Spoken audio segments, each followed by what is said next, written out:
Hi everyone and welcome back to Nutritics. My name is Amy and I'm here to take you through the key changes that just went live in our September update. First one that you might notice is quite a big one. We've completely redesigned the recipe ingredients on recipes. So you'll notice now that you have all information available to you at one glance.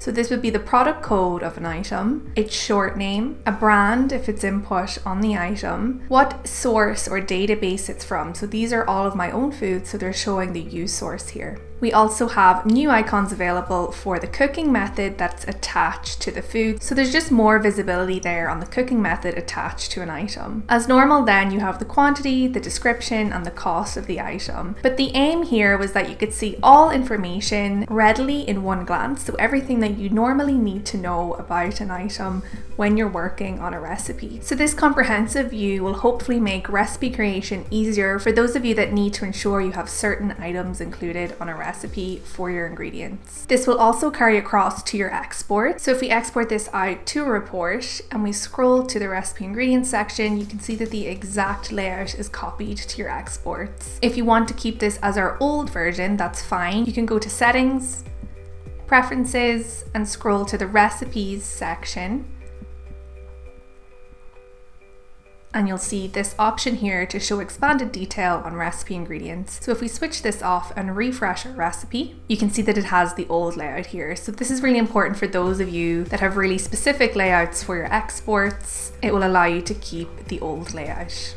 Another update that we've made to the recipe panel is down in the cooking instructions and notes. This section now has different tabs available. So we have preparation, method, critical control points, and presentation. And so you can add different steps to each of these tabs here. What's really cool about this is when you input photos as well, the layout of it just looks a wee bit better on your export. So if we just go over to our export here like before, and we scroll down to our cooking instructions, you can see that these sections are now separated out on your export. So this would be really useful to add some creativity to your exports, maybe for your chefs or for staff training. You can add in step-by-step photos, a picture of how the dish should look when it's finished, and just play around with this section. The next couple of changes are concerning those of you that use our patient meal ordering. We've added a new level of allergen verification to the patient profile here. So when you make an edit now on the patient profile, so to their dietary preferences or to their allergens, so if we add that this patient has a peanut allergy, you're now actually required to verify the allergens and any tags that you might change. So in this example, say the renal tag or maybe a diabetic tag, depending on your setup, you now actually have to verify these before you can process an order for the patient. So this change is centered around our initiative to increase allergen standards across the software. So you actually won't be allowed to process an order for this patient at all until this section is ticked here. Scrolling up as well to our clinical section, we have some new elevated status alert tags available for use. So if we click this drop down, we can attach any of these to our patient. NPO, nothing by mouth, staff ordering only, disordered eating, leave of absence, or assisted eating required. So when we attach tags like this to a patient, and we go over to a menu to process an order. So we've opened our menu here. If we go to the bed that we were working on, which was bed 204, you can see this pause symbol straight away. So that means that you can't actually process an order for this patient. So you'll see that the patient profile is not verified. It's also telling us that we have a tag on the patient profile saying they're nothing by mouth. So that means ordering is disabled for this patient.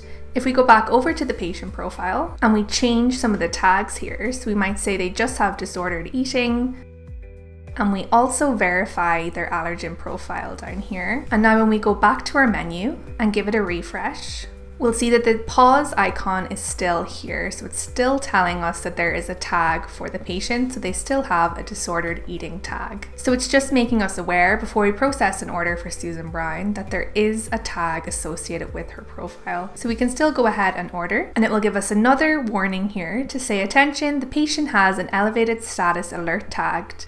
so we can either choose to proceed or cancel. So everything will sync across from the client profile. So whether this be that you use a tag for staff ordering only, that will sync across seamlessly, that you would need to log in as a staff member on the menu. So both of those changes were brought in to just increase security around patient ordering and also ensuring that allergen profiles are up to date on patients and to guide ward staff in processing those orders as well. So as part of this change, you are required to verify all allergen profiles for all of your patients if they are assigned to a bed.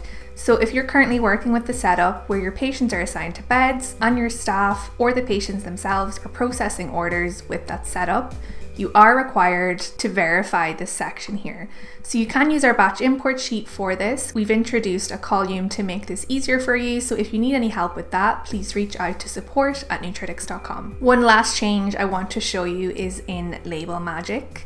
So if you have any sites attached to your account, you can now actually allow the site to input their own site address. So that means when they're printing labels with the name address element on the label, it can now automatically populate as their own site address rather than the master account address. So that's one change if you are using sites with your setup. So those are our key changes in Nutritics this month. You can have a look at our changelog as well to see any other updates that we've carried out in this cycle. And if you have any questions at all, you can reach out to our engagement team at support@nutritics.com.